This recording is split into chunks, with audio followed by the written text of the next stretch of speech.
Estamos de volta para mais um Cozinha do Lorenzato, um podcast de gastronomia. Eu sou Arnaldo Lorenzato, editor sênior da Vejinha, e a gente tem esse gostoso bate-papo semanal sobre o que rola de melhor do comer e do beber em São Paulo e também em outros lugares.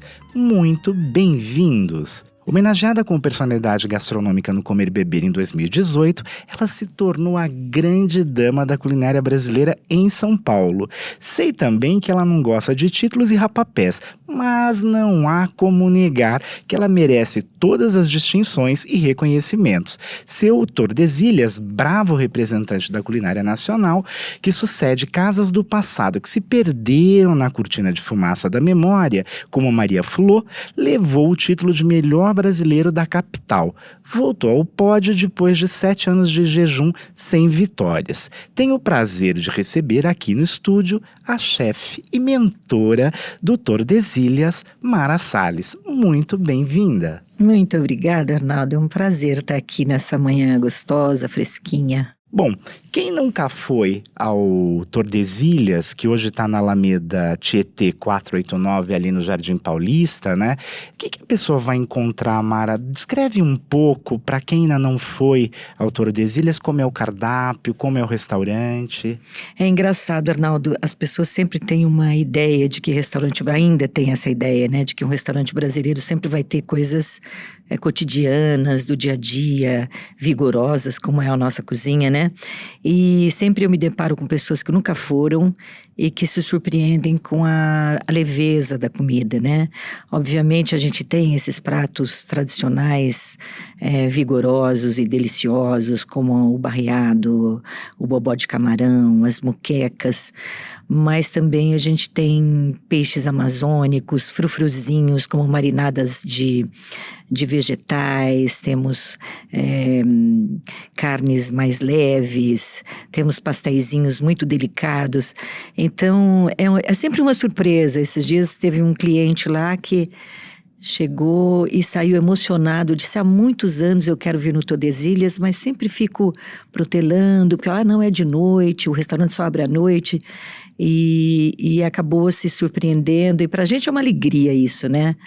É isso aí que o restaurante faz, um pouco... Mas, por exemplo, você falou das suas moquecas, a gente até publicou esse ano na edição Comer e Beber, né, que ganhou de melhor brasileiro, a gente publicou a moqueca capixaba, que é de uma leveza, de uma delicadeza, é uma comida tão bonita, tão ancestral, né, não vai dendê, então ela fica mais suave no sabor, enfim. Você tem pratos incríveis e que tanto representam o Brasil, né? Aliás, quando a gente começou, eu achava que já existia esse pecadinho, né? A gente coloca, sempre o brasileiro coloca um toque de sal a mais, às vezes exagera um pouquinho no dendê, na gordura. E eu sempre achei que essa cozinha poderia ser trazida para um ambiente urbano, porque ela é nascida nesses rincões, nesses fundões do Brasil, e sempre achei que ela merecia estar numa mesa urbana, num lugar bom, confortável, e também de forma a não perder sua característica, mas com bastante delicadeza, coisa que eu aprendi com a minha mãe. E é essa a nossa cozinha. Você voltou a ganhar de melhor brasileiro depois de um espaço aí de seu hiato de 7 anos, né? E acho que você teve uma dezena de vitórias, ou até mais do que isso, anterior na edição Comer e Beber. Como que é recuperar o título, Mara? Olha, Arnaldo, eu acho que a gente sempre abre um espaço, né? Nós nunca deixamos de trabalhar. Eu digo que o Tordesilhas ainda é um restaurante em construção. Eu não acho que ele está pronto. E acho que nenhum restaurante fica completamente pronto, porque a hora que ele ficar pronto, ele morre. Aliás, você escreveu isso no seu livro, né? No Acho Ambiências. Que sim. É uma coisa que eu penso. Porque é um dia a dia. Eu estou aqui falando com você, já estou pensando que tenho coisas para fazer, que tenho encontros com pessoas que estão vindo de fora me trazer experiências, trocar coisas. Então, na verdade, o Tordesilhas nunca deixou de se atualizar e de fazer coisas novas e de manter as coisas tradicionais num padrão de excelência, porque não basta, por exemplo, você ter um bobó de camarão bom? Você tem que saber de onde está vindo esse camarão, qual é o frescor desse camarão. Então, tudo isso é um renovar constante. Obviamente, nós não deixamos de... Sempre é uma vitória, né?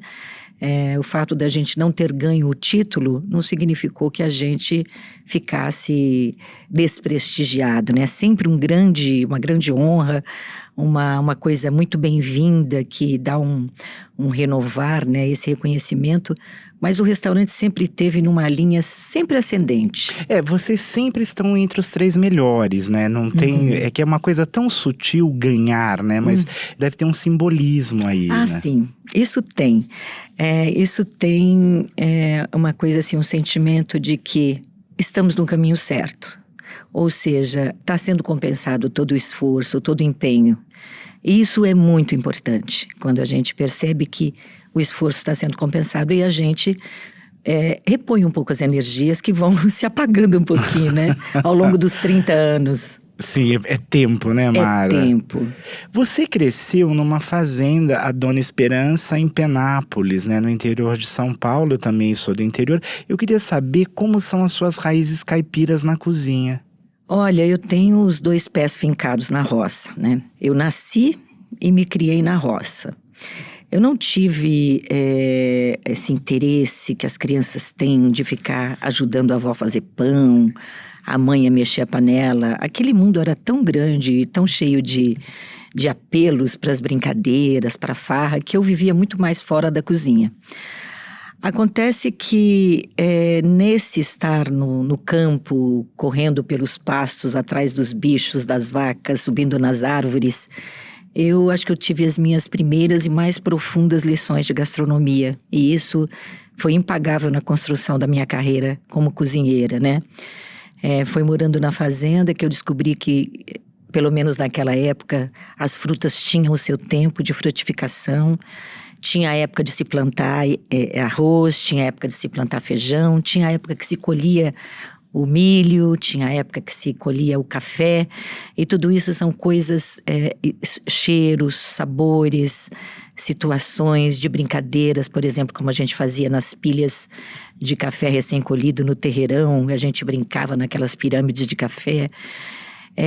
Todas essas memórias, esses perrengues que meu pai, por exemplo, como lavrador, passava por ter dificuldades, né, quando não chovia ou quando chovia.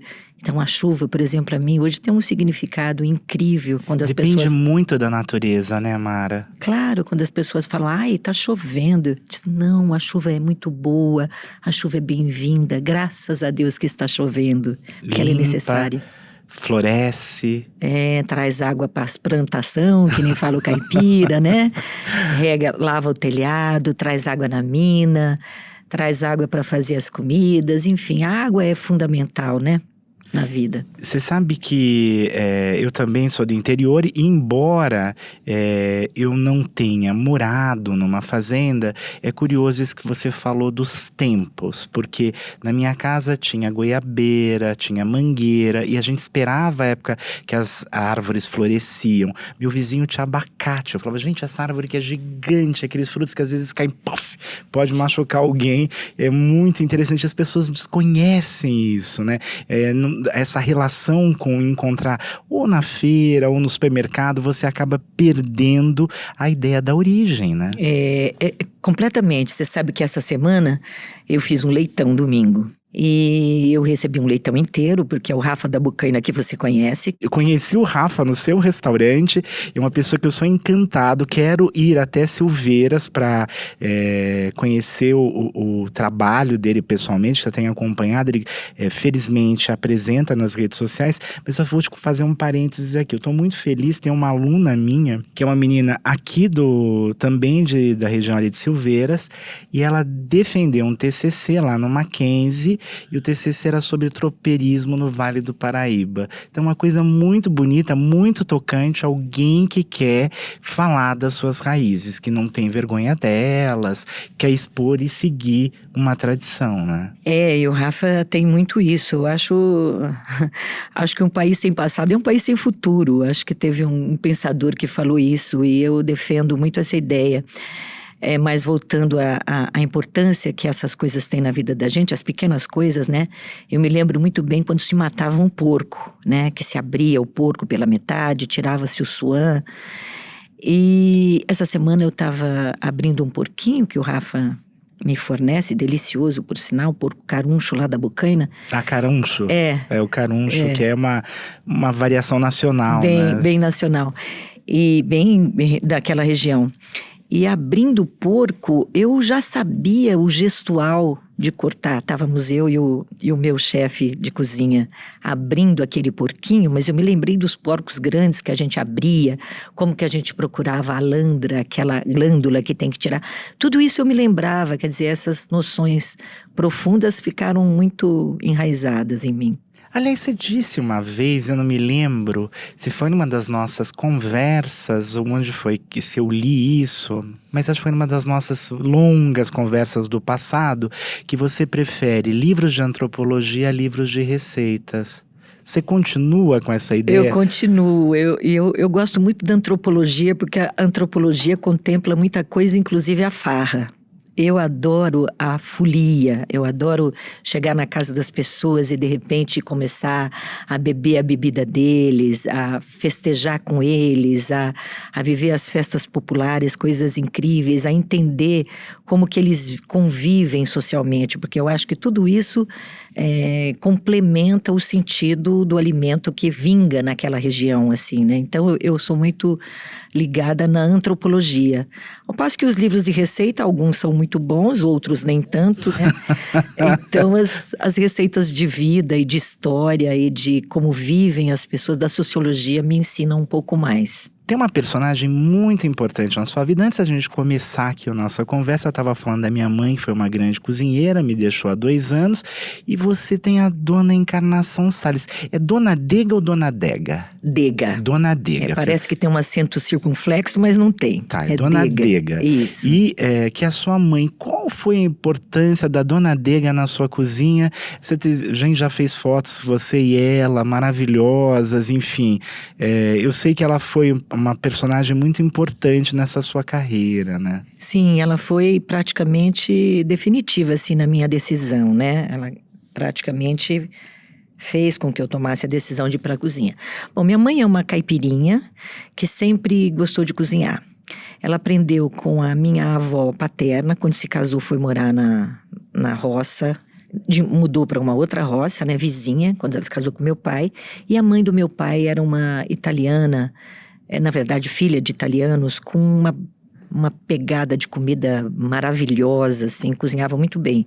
A mãe dela não cozinhava tanto, mas ela aprendeu com a minha avó paterna. E ela era uma menina muito franzina, muito novinha quando se casou. E logo que ela se casou, a minha avó teve que sair de casa e cuidar de uma filha que estava tendo criança, estava nascendo um netinho. E ela ficou na casa. Meu avô, o pai do meu pai, era um homem muito bravo, muito enérgico, quase um coronel. E minha mãe ficou cozinhando com muito medo. Quando a minha avó voltou, depois de uma semana, ele disse para a mulher dele, né, para minha avó, nem precisava voltar porque a Dega cozinha muito bem. Olha como que homem cruel, né? Nossa Senhora! Muito cruel. Ainda bem que mudou isso, né? Ou tá mudando? Ele não mudou, ele ficou assim até o fim da vida. Mas isso felizmente está mudando, né? Felizmente, mas ele era nossa. muito bravo. E foi assim que minha mãe aprendeu a cozinhar e sempre cozinhou para a família, para os casamentos, para as festas. E é sempre a tia Dega fazendo as festas. E eu, na verdade, nunca tive plano de ser cozinheira, mas uma vez eu fui secretária executiva por um bom tempo, já fiz um monte de coisa. Mas o meu trabalho principal, antes de decidir pela cozinha, eu era secretária executiva de um banco. E estava meio aborrecida com o meu trabalho, aquelas coisas cotidianas e tal. Fiz uma viagem para Ouro Preto, encontrei uma mulher maravilhosa cozinhando servindo todo mundo numa mesma mesa, feliz da vida. E eu falei, acho que eu quero ser feliz como essa mulher. Numa mesa coletiva. Uma mesa coletiva. Isso eu estou falando de 35 anos atrás. Mas que é a essência do restaurante. As coisas começam em mesa coletiva e depois se individualizam, né? Pois é, e ali eles mantinham essa ideia. Aliás, depois, essa coisa está sendo recuperada, né? Hoje em dia, compartilhar mesas e comida é uma coisa muito linda, né? Bem, cheguei na minha casa de volta dessa viagem e falei, mãe, eu tô com vontade de abrir um restaurante, mas a senhora vai brigar comigo, vai dizer que eu não devo abrir mão do meu fundo de garantia, que já fazia uns 10 anos que eu trabalhava no banco. Pensei comigo, mas concomitante ela respondeu, eu quero trabalhar com você. Depois ela revelou que era um grande desejo dela.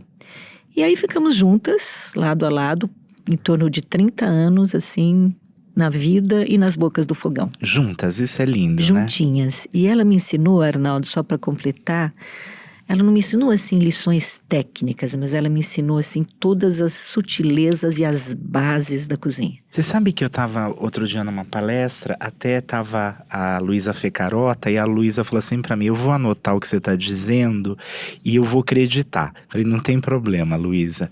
Que eu digo que é o seguinte, a diferença da cozinha profissional, a cozinha profissional é a cozinha da técnica, ela precisa de uma ficha, ela precisa saber quanto custa, quanto método, vai ganhar, né? Tem um método. Quando você fala da cozinha doméstica, e aí eu observei muito até agora na nossa conversa, é a cozinha do gesto, da observação e principalmente a cozinha do afeto. Ferran Adrià, que é um cara que eu admiro muito, criou muitos rótulos para a cozinha e o último deles foi a tecno-emocional. Tecno-emocional coisa nenhuma, porque a cozinha precisa ganhar, você tem funcionários, você tem que pagar as pessoas, enfim, é claro que tem uma emoção, claro que tem a receptividade, mas é diferente da cozinha verdadeira do afeto. É aquela que você diz, mesmo que a mãe cozinhe mal, né, ou que o familiar cozinhe mal, ele está cozinhando para te alimentar, né? É diferente, ele tem um desinteresse. E a cozinha profissional, ela tem um interesse porque não tem outro jeito, né? Não tá nada errado nisso, não tem problema nenhum. E é engraçado você dizer para mim que a sua inspiração é a cozinha do afeto. É interessante isso que você está falando sobre o interesse e o desinteresse, mas eu sempre percebi e herdei isso da minha mãe, que ela sempre tinha um interesse, ao finalizar uma comida, de proporcionar uma alegria. Ela nunca perdeu isso, mesmo tendo 8 filhos, tendo que batalhar, fazendo marmita para complementar o orçamento, porque a gente teve uma vida difícil. Então eu sempre senti isso. E essa alegria de oferecer um prato, o gesto da oferenda, como se faz nos terreiros, nos rituais religiosos, né? De oferenda de uma comida, esse gestual eu carrego comigo, porque a maior alegria minha é oferecer uma comida.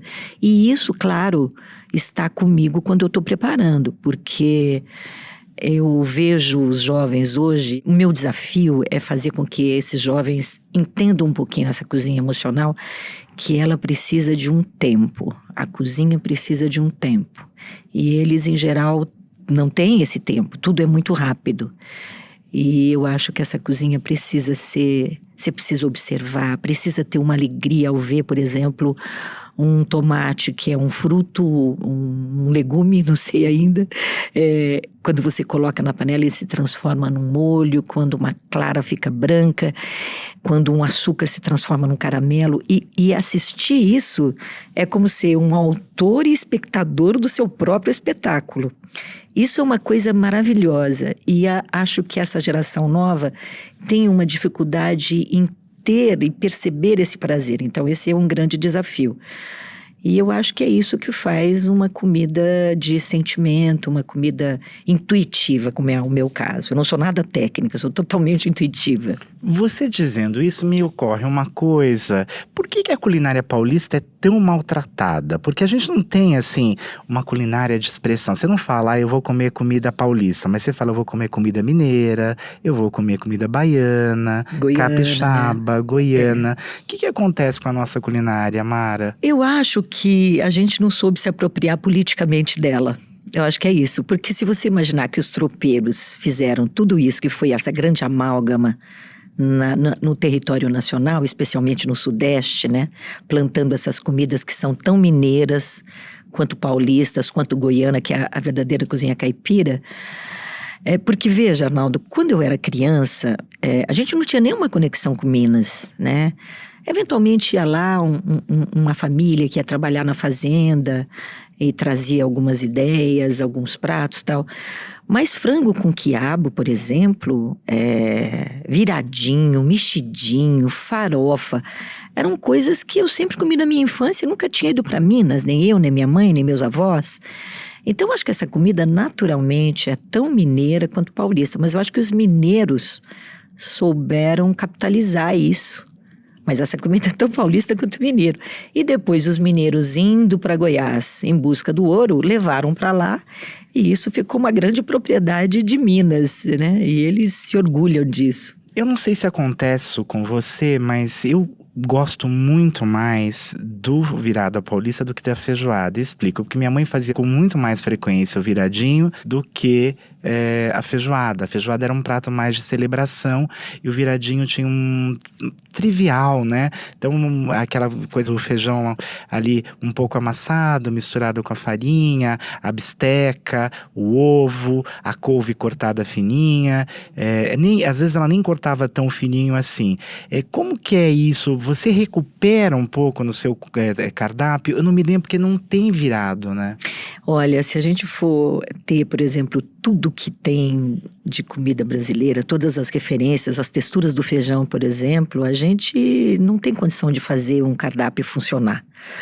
Então a gente apresenta isso eventualmente nas sugestões do dia, nas sugestões de domingo. Mas falando em feijão, Arnaldo... Fica aqui meu pedido por um virada paulista da Mara Salles, que eu quero provar ainda. Vou te avisar, pode ter certeza. E a gente faz um virado muito gostoso. Falando em virado, quando eu comecei a dar aula na Anhembi, eu decidi não, em terra de cego quem tem olho é rei, né? E a gente tem que começar a colocar as coisas em ordem. Eu tinha muita dificuldade de explicar os feijões. Então o que eu percebi, o que era recorrente, o tutu é uma pasta de feijão processado, ou seja, passado numa peneira, liquidificado ou amassado completamente. O virado é uma mistura, né, do feijão, esse que você está falando, meio grão, meio amassado, com uma boa parte processada.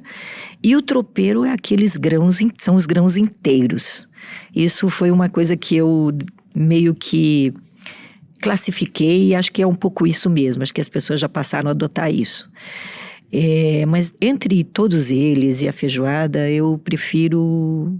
os 4. Você sabe que isso é curioso você dizer, porque a Rosa Moraes esteve aqui com a gente, enfim, que foi a pessoa que criou o curso de gastronomia lá da Anhembi Morumbi, e que sorte ela ter te levado, porque, olha isso, né? A gente diz assim, a culinária brasileira é tão simples, você falou de quantas técnicas, de quantos processos para fazer um único ingrediente que se mistura a outros, né? E como isso é rico, né? Então, assim, como feijão com farinha de mandioca, ele tem essa expressão e a gente deixa isso passar, né? É incrível, né, Mara? É incrível, e quanto isso nos inspira a fazer pratos diferentes, né? Essa farinha maravilhosa que depois você vai descobrindo outras texturas, outros lugares, né? Como as farinhas d'água amazônicas que são fermentadas e que funcionam às vezes até como um queijinho ralado em cima de uma massa. Tudo isso vai nos levando para um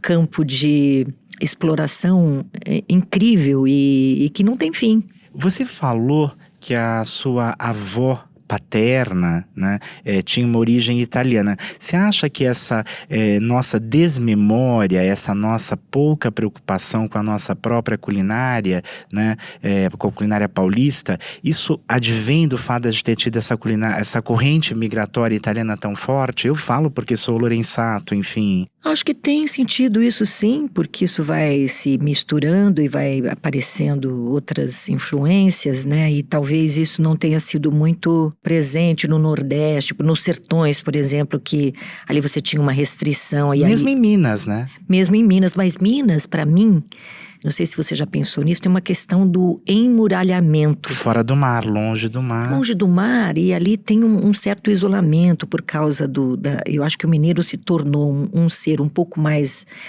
fechado, mais introspectivo por conta das montanhas, né? Porque mineiro come na gaveta, mineiro gosta das coisas dele, mineiro esconde o jogo, né? Não tem umas histórias assim? Eu adoro os mineiros, mas tem sempre essas histórias. E eu acho que isso tudo tem a ver com esse isolamento, assim, que as montanhas trouxe para a geografia influenciando. A geografia influenciando ali. Você tem uma história muito divertida que eu queria que você recuperasse, foi de 2003, que você foi com Carlinhos Seifert lá para Itália, você foi para Sicília, né? Uma cidadezinha chamada San Vito Lo Capo, para representar o Brasil em um concurso internacional de cuscuz, que foi chamado de Timbalo. Como foi isso? Bom, essa história foi muito divertida. Eu e o Carlos nos divertimos muito, nos tornamos grandes amigos, porque quando nós fomos convidados para representar o Brasil num lugar onde tem muita tradição de cuscuz e onde todas as nações do mundo foram representadas ali, nós fomos representando a América, na verdade, né? Conversamos e eu falei, Carlos, vamos levar o cuscuz atualizado, né? Porque é importante que a gente assuma também que as coisas se modificam e, por exemplo, se a gente não assumisse que as coisas vão se mudando naturalmente, a gente estaria cozinhando naquelas rochas de pedra, não sei o que seria uma panela hoje. No entanto, a gente cozinha em panela de titânio. Não precisaríamos trazer aquilo para uma coisa tão de vanguarda, mas hoje em dia, por exemplo, o que as pessoas fazem? Como que se faz o cuscuz paulista, né? O cuscuz paulista se faz com uma base de refogado, ali se coloca um molho e depois se engrossa com farinha de milho e mandioca, coloca-se numa forma de pudim, decora a forma. Isso é o que está no nosso imaginário paulista, né? De cuscuz. Eu falei, vamos levar isso, porque isso está no nosso imaginário há mais de 50 anos. Mas não. O princípio do cuscuz ali naquela região e todos os representantes do mundo levaram as sêmolas, inclusive sêmola de mandioca da África, e faziam no cozimento a vapor. E esse cozimento em panela, que tirou o vapor, causou um grande estranhamento no júri, que era muito conservador, então eles estavam todos posicionados, a gente entrava com cuscuz, aplaudiam, explicavam, era uma coisa muito divertida. E eles não aceitaram assim, o nosso cuscuz como sendo um cuscuz verdadeiro. Mas eu acho que a gente foi engraçado, porque se a gente não agradou o júri, foi muito polêmico e muito divertido com o público, porque a gente servia inclusive o cuscuz na rua e todo mundo comia e dizia, mas é diverso. Claro, era diferente, era uma coisa muito, muito estranha para eles, mas muito gostosa também. Mas a gente voltou com esse sentimento de que fizemos direito, de que fizemos certo, porque é esse o cuscuz que nos representa hoje, não é? Não aquele que se colocava na cuscuzeira, que se fazia há 50 anos atrás. Tem um dos pratos do seu cardápio que eu adoro, que é uma das glórias ali do cardápio, que é algo que deu errado, que é o bolinho errado. Como foi que surgiu essa gostosura? E assim, eu queria saber o seguinte, o erro na cozinha também é importante? Toda experiência na cozinha é importante, né? Muitas vezes você tenta e dá errado, muitas vezes você não tenta, dá errado e fica certo. Foi isso que aconteceu com o bolinho errado. A gente tinha um bolinho que a gente enrolava bonitinho, tomava um tempo, tinha que ter um ponto certo da massa, e para ele ficar muito enroladinho, bonitinho. Aí um belo dia, a massa não deu certo, eu falei, bom, vamos fazer isso para brigada, vamos fritar isso para brigada. Começamos a fritar, o bolinho ficou com uma cremosidade, ficou todo disforme, do jeito que eu gosto, porque eu não gosto das coisas muito arrumadinhas, eu gosto dessa coisa orgânica. E o bolinho ficou espetacular, e todo mundo da cozinha que estava comendo aquilo, né, porque aquilo era para brigada, começou a dizer, mas que delícia, que delícia, que delícia. Aí nós adotamos, a partir desse dia, o bolinho mais fácil, mais mole, sem a preocupação da massa dar aquele ponto perfeito, e ficou o bolinho errado, delicioso, que hoje, falando em atualização de prato e que a gente não para de trabalhar, a gente usava parmesão antes, hoje a gente usa um queijo artesanal da Mantiqueira, de um fornecedor de Passa Quatro chamado Joãozinho, que é muito bom. Muito bem.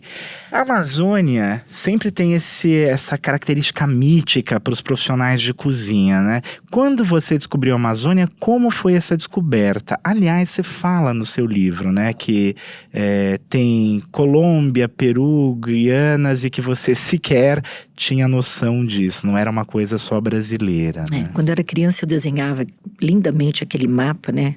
Tinha até um decalque, né? Que você desenhava o mapa do Brasil, como se o Brasil fosse um universo e que acabava tudo ali. Mais tarde, quando eu comecei a olhar o mapa geográfico da América do Sul, eu fiquei numa tristeza. Eu falei, gente, eu pensava que a Amazônia era só nossa. Ela escapa para mais 7, 8, não, acho que 9 países, né? Considerando o Brasil.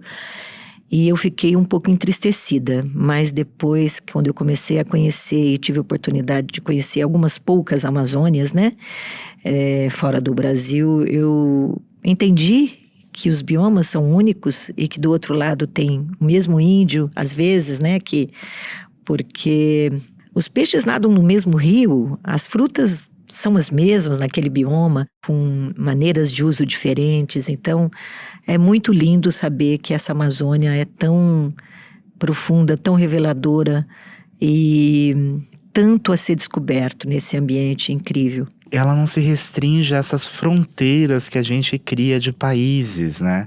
Ela tem uma riqueza muito maior, ela invade, né? Ela vai levando aquele bioma com aquelas mesmas características de floresta tropical.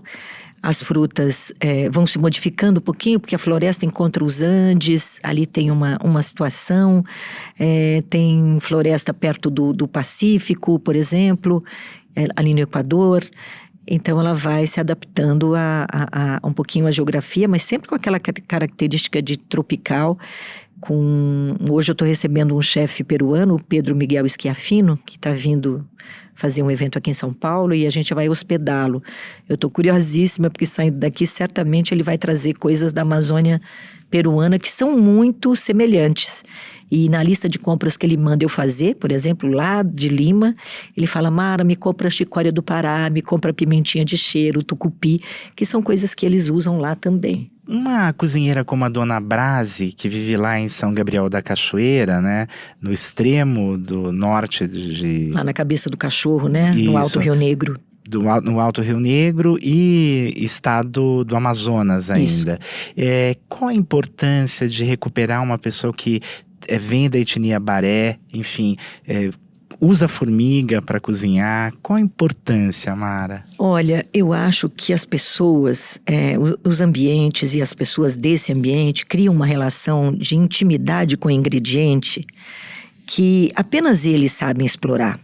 Apenas uma índia baré que precisa comer uma formiga como fonte de proteína, porque às vezes a gente acha que o índio dá um passo para fora da maloca e vai matar uma caça. Não é assim. Ele tem dificuldades, ele não pesca nem sempre peixe grande e ele tem que muitas vezes se valer de formigas, por exemplo. A importância é descobrir novos sabores, como essa formiga, essa uva lá da Amazônia, que tem um gosto de citronela e que tem um poder gastronômico extraordinário. Impressionante, né? E descobrir que isso também é uma fonte de proteína e que só eles, naquele ambiente, com aquela necessidade, sabem usar. E só eles podem nos ensinar como tirar melhor do ingrediente. O seu Tordesilhas está no 3º endereço e em 2013, eu me lembro que a gente cobriu isso digitalmente, já que eu acho lindo fazer as coisas digitais como o nosso programa aqui agora. Você vendeu o seu primeiro tacacá na janela, era agosto de 2013. Como que surgiu essa ideia? Toda a filosofia do restaurante é fazer uma coisa popular e muito brasileira. Quando a gente foi para os Jardins foi um choque, porque nós estávamos ali no Baixo Augusta, numa situação diferente. E depois a gente foi obrigado a mudar por uma questão de incorporação imobiliária. O casarão que vocês estavam veio abaixo, Veio né? abaixo, tem um prédio no lugar e sobrou uma árvore que a gente plantou. Essa é a nossa herança ali naquele endereço. E fomos para um lugar assim um pouco mais restrito, um pouco diferente.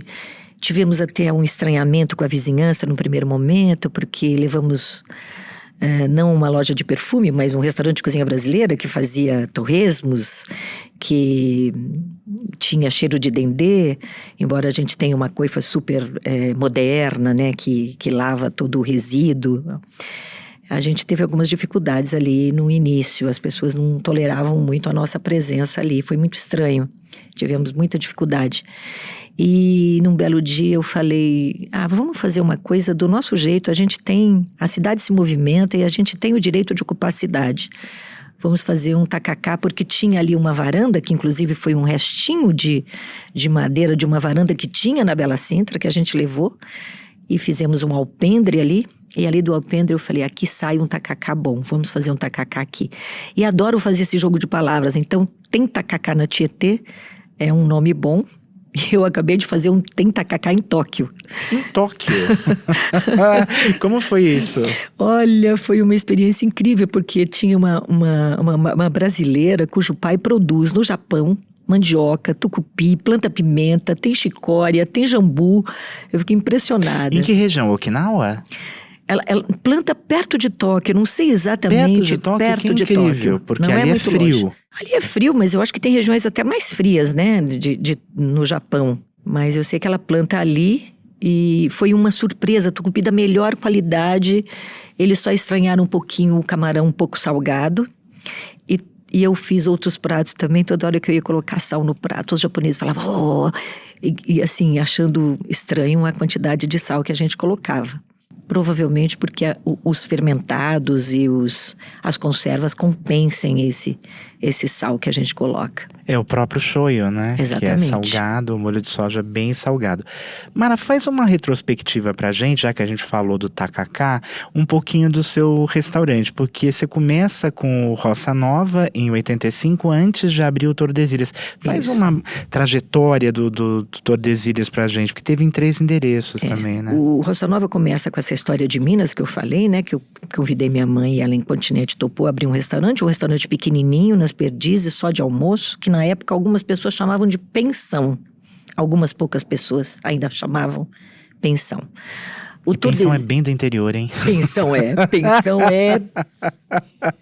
pensão entrega, né, a idade. Bom, aí a gente recebeu um convite para montar, era um restaurante pequenininho, mas delicioso, a comida sempre foi com essa qualidade aí que a gente tem, que a gente se orgulha de falar, porque não sou só eu que faço. E aí a gente foi convidado para abrir um restaurante num flat nos Jardins, na Rua Ouro Branco, onde a gente ficou 10 anos. E foi ali que a gente começou a fazer as primeiras Semana da Cozinha Regional Brasileira. Não sei se você chegou aí. Isso, e a gente conversava muito por telefone da importância. Isso foi a primeira coisa que nos conectou. Foi essa Semana da Cozinha Regional Brasileira. Você começou um ano antes de eu começar a escrever sobre gastronomia. Você lançou em 91 e eu comecei a escrever em 92. A gente conversava muito, não sei se você se lembra. Lembro sim, claro. Olha, a gente tinha essa vontade ali nesse endereço. Era um lugar que a gente não tinha lucro. A gente faturava 5 e pagava 6. Foram anos muito difíceis. Me lembro bem você comentando. Foram anos difíceis, assim, do ponto de vista da gestão. Num flat, né? Numa ruazinha pequenininha. Numa rua sem saída. E a gente ali com desejo de apresentar a cozinha brasileira. E foi uma época que não tínhamos muito recurso, os livros eram poucos, não tinha internet. E aí a gente começou a fazer a Semana da Cozinha Regional Brasileira, onde cada dia da semana, num determinado período, que era agosto, que é o mês do folclore, a gente dedicava a um tipo de cozinha. A cozinha mineira, a cozinha goiana, a cozinha da Bahia, a cozinha da Amazônia, enfim. A cozinha dos imigrantes. E fomos criando motes para celebrar essa cozinha. Mas tudo era muito difícil, porque a primeira vez que eu recebi pirarucu ali na Ouro Branco, eu liguei para a pessoa, porque tudo era por telefone. Falei, eu recebi um peixe estragado. Aí depois eu vim descobrir que aquele peixe era gordo, que quando ele é salgado ele tem realmente aquele cheiro forte, aquele gosto meio japonês, né? E aí a gente foi descobrindo isso, numa época que... Nessa época você não tinha viajado ainda, não conhecia essas diferenças regionais. Nessa época a gente não tinha condições financeiras de fazer viagem nenhuma, nem era tão comum a gente viajar, né? Viagem de avião era difícil. Sim. E então eram caras, eu não viajava nessa época. Depois encontrei o Ivo, que se tornou meu sócio, que era uma pessoa de uma área completamente diferente, e falou: olha, vamos se juntar para eu tentar ajudar você. Começou a fazer assessoria de imprensa, acho que foi aí que a gente se aproximou também, né? E foi muito bom, porque ele entrou com um olhar muito abrangente, porque eu sempre fui uma pessoa de cozinha, não tenho essa veia da gestão. E foi super importante esse encontro, né, da gestão com a cozinha, porque uma cozinha não vive sem gestão e vice-versa, né? Foi Qual que é o super sobrenome importante. do Ivo? Ivo Ribeiro de Ivo. Araújo. E foi super importante, foi ele que disse: vamos sair daqui, vamos para uma casa nova. E aí, no começo dos anos, no final de 90 dos anos 90, a gente foi para Bela Sintra, um casarão super bonito, onde a gente ficou por mais ou menos uns 10 anos. E depois nos mudamos agora para Alameda Tietê. Agora que já faz 6 Agora anos. já faz 7 anos. 7? Agora, Achei que eram parece 6. que foi ontem, né? Incrível, incrível. Mara, você tem ali no restaurante um personagem muito importante, que é o Zé Lima, que é o mestre pimenteiro. Por que você tem um mestre pimenteiro? Eu estou falando isso porque eu tenho total interesse, que adoro pimenta. O Zé Lima é um dos nossos funcionários mais antigos, né? Nós estamos juntos aí há quase 30 anos. E uma vez ele disse: mas eu adoro pimenta, minha mãe curtia pimenta com garapa, enterrava a pimenta. Falei: ô Zé Lima, vamos começar a mexer com isso. Bom, ele se encantou, começou a mexer, nós começamos a fazer um trabalho de harmonização das pimentas, e hoje ele é um mestre pimenteiro, não só curte as pimentas brasileiras, como faz as conservas, as misturas, as especiarias, molhos. Cada dia que passa ele fica mais apaixonado e mais envolvido, e a gente também, né? E a gente vai nessa onda. Nós vamos agora para a nossa sessão Fast Food, a nossa sessão de perguntas rápidas para respostas ainda mais rápidas.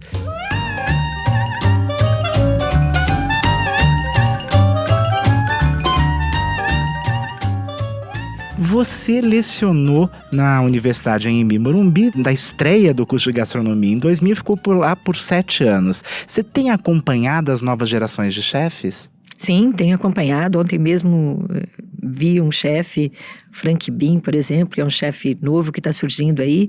Tenho acompanhado, sim. O que mais te irrita num jovem chefe? A falta do conhecimento do fundo da panela, que é fundamental. O que é o conhecimento do fundo da panela, Mara? São os cozimentos profundos em panelas grandes, os guisados, as paneladas, o cozimento de carnes com ossos. 3 nomes de chefes brasileiros que você aprova. Rodrigo Oliveira. Seu ex-aluno. Marcelo Corrêa Bastos. Helena Rizzo. Mas eu diria que essa é só a cabeça, que tem aí umas dezenas deles. Quem ou pelo menos um que você desaprova? Ai, chefe que eu desaprove?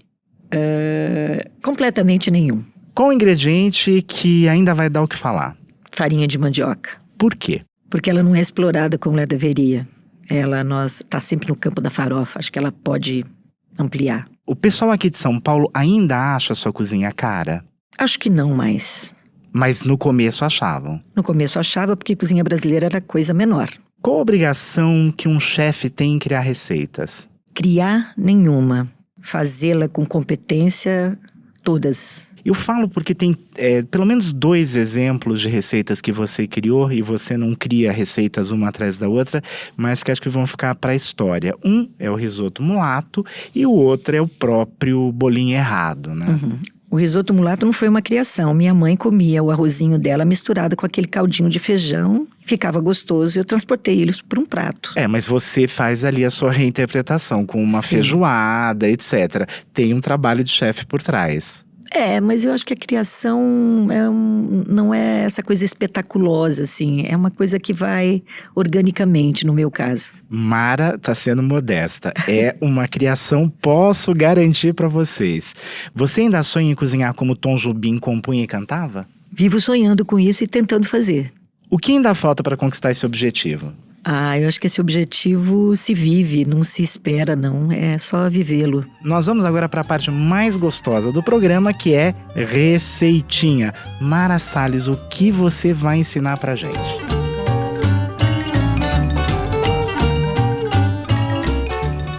As pessoas sempre ficam achando que a gente vai dar uma receita espetacular, mas muita gente, como eu disse, os jovens chefes não sabem fazer um bom feijão, por exemplo. Não, hoje feijão virou um negócio que é um suplício. As pessoas têm medo de panela de pressão, têm medo de tudo, né? Nem precisa usar panela de pressão, tem que ter paciência, né? Eu uso a panela de pressão e acho que usando com cautela não tem nenhum problema.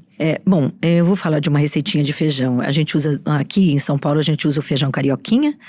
Quando for comprar o feijão, a gente começa a cozinhar ali na compra, né? Ele tem que estar clarinho, isso eu aprendi na roça. O feijão clarinho é o feijão novo. Isso meu pai me ensinou como uma pessoa do campo. Então escolha o feijão clarinho, lave o feijão, coloque com 3 partes de água na panela de pressão. Tampe a panela, só isso. Importantíssimo, tampe a panela depois de colocar meio pezinho de porco ali. O nosso feijão sempre leva pezinho de porco. Fecha a panela, demora mais ou menos uns 20 minutos depois que ela chia. Abra a panela depois que ela parou de chiar, claro. E faz um temperinho de banha de porco e uma boa quantidade de alho. Para meio quilo de feijão, mais ou menos uma colher de sopa de alho. E mais ou menos uma concha rasa de banha. Ali você, numa panela grande, doura bem esse alho e despeja o conteúdo da panela de pressão nessa panela maior. E ela vai fazer chuá. Esse barulhinho, esse momento, parece que a gordura abraça todo o feijão. Ali você deixa ele cozinhar até chegar no pontinho dele e coloca o sal. Tá pronto o feijão. A epifania do feijão, eu tô aqui salivando de vontade. Quase hora do almoço, olha, a Mara me deixando cheio de apetite. Eu sou Arnaldo Lorenzato e recebi hoje aqui no estúdio, para muita felicidade, a chefe Mara Salles, que veio falar de um tema que eu amo, que é o quê? Cozinha brasileira. Mara, muito obrigado. Uma delícia falar com você aqui nessa manhã. Até a próxima sexta, um abração a todos.